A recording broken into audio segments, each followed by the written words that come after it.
اچھا، یہ سوال یہ کر رہے ہیں کہ قرآن کی ایک آیت ہے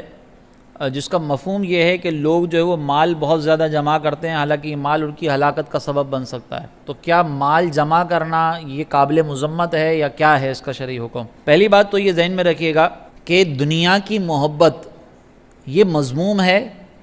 اور دنیا سے بے رغبتی یہ شریعت کا تقاضا ہے۔ اب دنیا سے مراد کیا ہے؟ تو دنیا سے مراد ہر وہ چیز ہے جو آپ کو اللہ کی یاد سے غافل کر دے۔ اب اگر مثال کے طور پر آپ رزق حلال کما رہے ہیں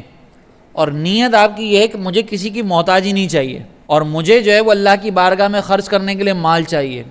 تو اس رزق حلال کمانے کی کوشش میں کوئی مسئلہ نہیں ہے، اور آپ اس مال کے حقوق بھی ادا کر رہے ہیں۔ یہ جو مذمت بیان کی گئی ہے نا، یہ اس صورت میں بیان کی گئی ہے کہ آپ مال جمع کر رہے ہیں، اس میں نہ حلال کی تمیز ہے، نہ حرام کی تمیز ہے، نہ مال کے حقوق ادا ہو رہے ہیں، جیسے زکوٰۃ ادا کرنی ہے، حج فرض ہے تو حج کرنا ہے، مال کے حقوق بھی ادا نہیں کیے جا رہے، نہ صدقہ فطر دے رہے ہیں، کچھ بھی نہیں کر رہے، اور حلال حرام کی تمیز بلائے بغیر جو ہے نا وہ بس بلا کر جو ہے وہ مال جمع کر رہے ہیں، تو اس مال کی مذمت بیان کی گئی کیونکہ یہ اللہ کی یاد سے غافل کرنے والا ہے۔ اور اگر آپ حلال کما رہے ہیں، نیت آپ کی یہ ہے کہ بھئی مجھے رزق حلال کمانا ہے، اپنی اولاد پہ خرچ کرنا ہے، مجھے اللہ کی بارگاہ میں خرچ کرنا ہے، دین کے لیے خرچ کرنا ہے،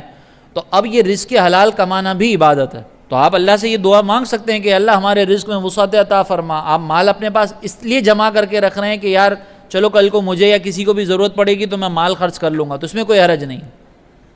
یہ غالباً حضرت جنید بغدادی رحمۃ اللہ تعالیٰ علیہ کا واقعہ ہے کہ آپ کا جب وصال کا وقت قریب آیا نا، تو اب جنید بغدادی صوفی بزرگ ہیں،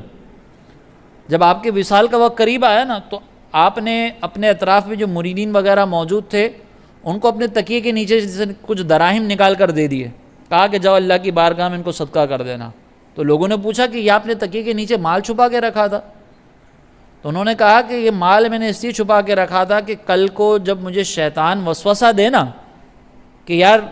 تو کما نہیں رہا، تو کچھ کر نہیں رہا، تو عبادت میں لگا ہوا ہے، تو بھوکا رہ جائے گا، تو میں فوراً شیطان کو جواب دوں گا کہ وہ تکیے کے نیچے پیسے رکھے ہوئے نا، وہاں سے میرا کام ہو جائے گا۔ تو اس کا مطلب یہ ہے کہ مال جمع کرنا مطلقاً منع نہیں ہے، یہ اس وقت منع ہے کہ جب آپ اس کا حق ادا نہ کر رہے ہوں اور حلال حرام کی تمیز چھوڑ کر آپ جو ہے وہ مال کما رہے ہوں۔ اگر آپ حلال ذرائع کما رہے ہیں تو یہ تو آپ کے لیے نعمت ہے، آپ کمائیں۔ ہاں بس یہ ہے کہ حلال مال کا بھی ایک مسئلہ یہ ہے کہ آپ کو اس کا جواب دینا پڑے گا۔ حضرت عبد الرحمن بن عوف رضی اللہ تعالیٰ عنہ یہ سرکار علیہ الصلاۃ والسلام کے وہ صحابی ہیں جو عشرہ مبشرہ میں شامل ہیں اور سب سے زیادہ مالدار صحابی ہیں۔ ان کے بارے میں روایتوں میں آتا ہے کہ یہ سب سے آخر میں جنت میں جائیں گے کیونکہ اپنے مال کا حساب دینا ہوگا، بقیہ جو صحابہ ہیں وہ پہلے چلے جائیں گے۔ تو حلال کا بھی جواب دینا پڑے گا کہ کہاں سے کمایا، کہاں خرچ کیا۔ لیکن جمع کرنا کیا ناجائز ہے؟ تو ناجائز نہیں ہے، آپ جمع کر سکتے ہیں، آپ بنائیں، بنگلے بنائیں، گاڑیاں اپنی بہترین رکھیں، یہ کوئی صوفیت کے خلاف یا تقوی کے خلاف نہیں ہے۔ اچھا لباس پہننا، امام اعظم ابو حنیفہ رحمۃ اللہ تعالیٰ علیہ کی شان یہ تھی کہ آپ جو ہے نا وہ زبردست قسم کا قیمتی لباس پہنا کرتے تھے اور تاجر تھے زبردست قسم کے۔ تو ایک کافر آیا اور امام اعظم کے گھوڑے کو روک کر کہنے لگا کہ اے مسلمانوں کے امام، ہم نے تو سرکار علیہ السلام کا فرمان سنا ہے کہ دنیا جو ہے وہ مومن کے لیے قید خانہ اور کافر کے لیے جنت ہے، لیکن اگر آپ کی اور میری حالت کو دیکھا جائے تو آپ اتنی شان سے رہتے ہیں، میں اس حال میں رہ رہا ہوں، تو لگتا ہے ایسا ہے کہ آپ کے لیے جنت اور میرے لیے قید خانہ ہے۔ تو امام اعظم تھے نا، تو امام اعظم نے جواب دیا کہ میں جنت میں جانے کے بعد جب وہاں کی نعمتیں حاصل کروں گا نا تو مجھے یہ نعمتیں پھر بھی قید خانہ ہی لگیں گی، کیونکہ وہ نعمتیں اس سے بڑی زیادہ اعلیٰ ہوں گی، اور تو جب دوزخ میں جائے گا اور وہاں کا عذاب برداشت کرے گا نا تو تجھے یہ تکلیفیں بھی آسان لگیں گی، تو تیرے لیے یہی جنت ہے اور میرے لیے یہی قید خانہ۔ تو کہنے کا مقصد یہ، اچھا غوث پاک رحمۃ اللہ تعالیٰ علیہ، غوث پاک رحمۃ اللہ تعالیٰ علیہ کا بھی بڑی زبردست جو ہے نا وہ لباس پہنا کرتے تھے۔